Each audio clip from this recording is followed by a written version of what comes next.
Assalamualaikum warahmatullahi wabarakatuh.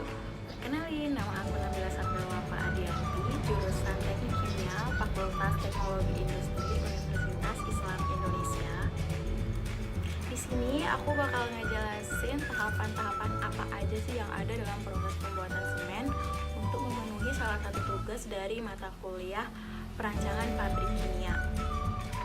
Sebelum aku ngejelasin tahapan-tahapan proses pembuatan semen, kita harus tahu pengertian semen. Semen itu apa sih? Pasti semen itu asing lah buat kalian ya pastinya. Jadi semen itu berasal dari bahasa Latin cementum yang berarti bahan perekat. Dan secara sederhana, semen merupakan bahan perekat atau lem yang bisa merekatkan bahan-bahan atau material-material seperti batu bata, batu koral yang nantinya akan membentuk sebuah bangunan. Jadi sebelum kita ngebahas bagaimana proses-proses dalam pembuatan semen, kita harus tahu bahan baku apa aja sih yang digunain buat pembuatan semen tersebut. Jadi dalam pembuatan semen ada 4 bahan baku yang digunakan. Yang pertama itu ada batu kapur, yang kedua ada tanah liat, yang ketiga ada pasir besi dan pasir silika, dan yang terakhir tuh ada gipsum. Dalam pembuatan semen, kita harus tahu tahapan apa aja sih yang ada dalam proses pembuatan semen tersebut. Jadi dalam proses pembuatan semen itu ada 6 tahapan. Yang pertama, penambangan bahan baku atau kuari.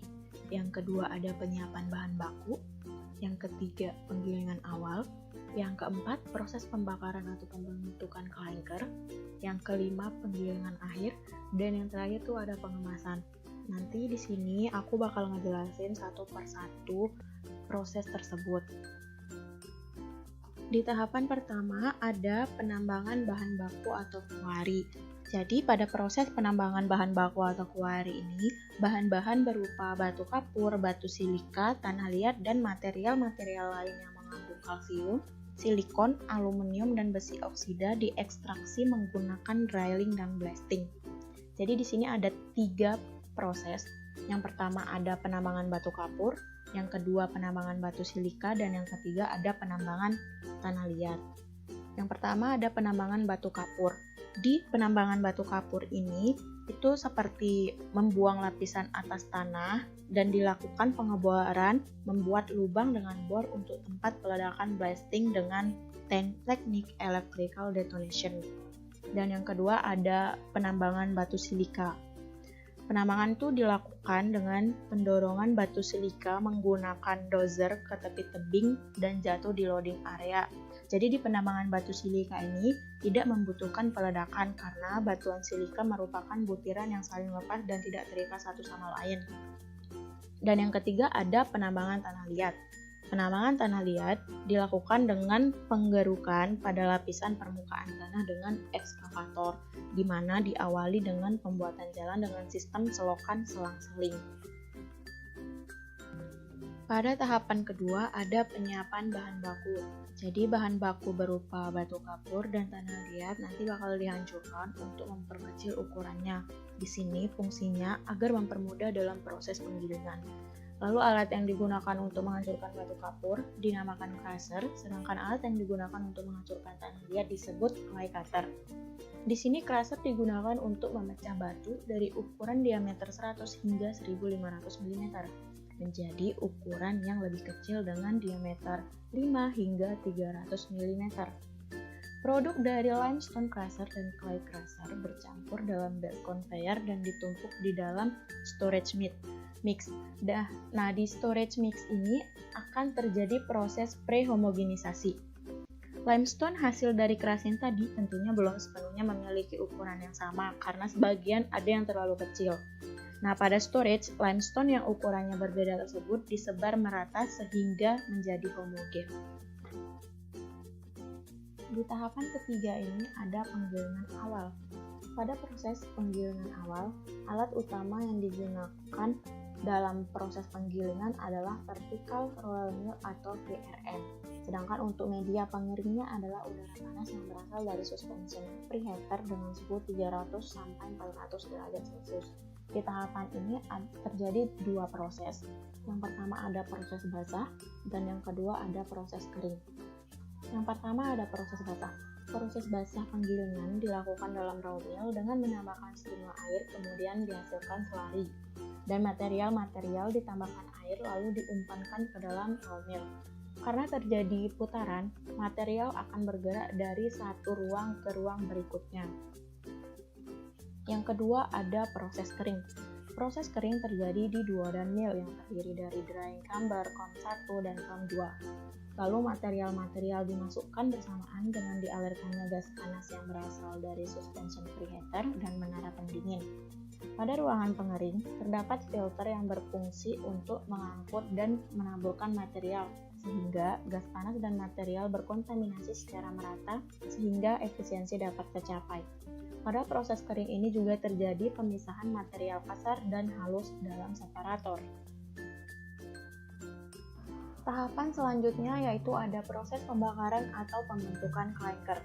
Pada proses pembakaran atau pembentukan clinker ini, alat yang digunakan dinamakan kiln, di mana di dalam kiln ini akan terjadi pembakaran atau pembentukan clinker. Bisa dilihat, ini yang dinamakan alat kiln. Di proses pembakaran atau pembentukan clinker ini ada 5 tahap-tahap.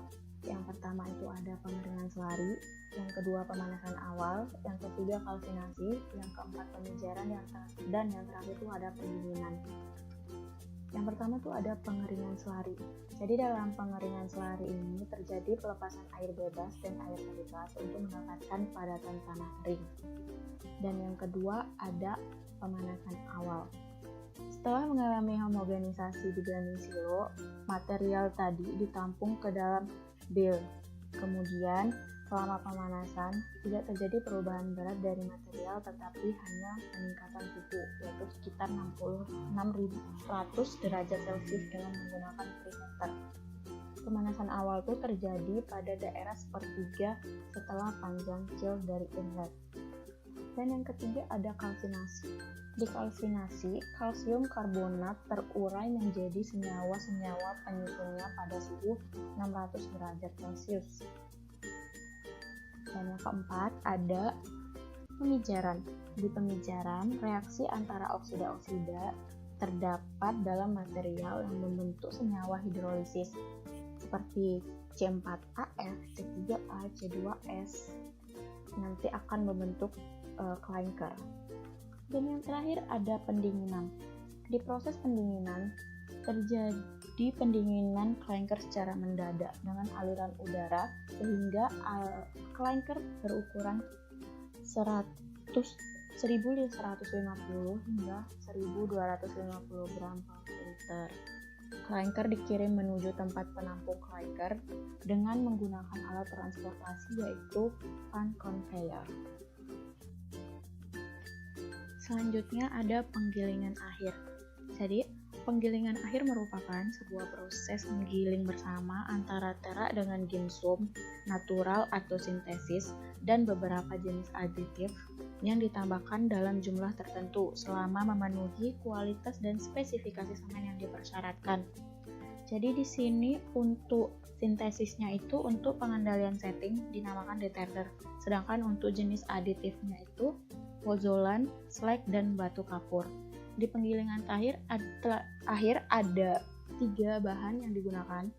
Yang pertama itu bahan baku utama, yang kedua bahan baku korektif atau penolong, yang ketiga bahan baku aditif. Di sini bahan baku utama yang digunakan yaitu terak atau clinker, untuk bahan baku korektif atau penolongnya yaitu gypsum, sedangkan untuk bahan baku aditifnya yaitu cast, fly ash, slag, dan lain-lain. Dan di tahapan terakhir ada tahapan pengemasan. Di tahapan pengemasan ini dibagi menjadi 2. Yang pertama itu pengemasan dengan menggunakan zag, di mana dalam bentuk craft dan woven. Dan yang kedua ada pengemasan dalam bentuk curah. Dalam pengemasan dengan menggunakan zag, itu akan didistribusikan ke toko-toko bangunan dan end user, sedangkan yang dalam bentuk curah didistribusikan ke proyek-proyek. Dan di sini ada diagram alirnya, bisa dilihat sendiri. Ini adalah diagram alir untuk proses pembuatan semen, mulai dari tahapan penambangan bahan baku hingga pengemasannya.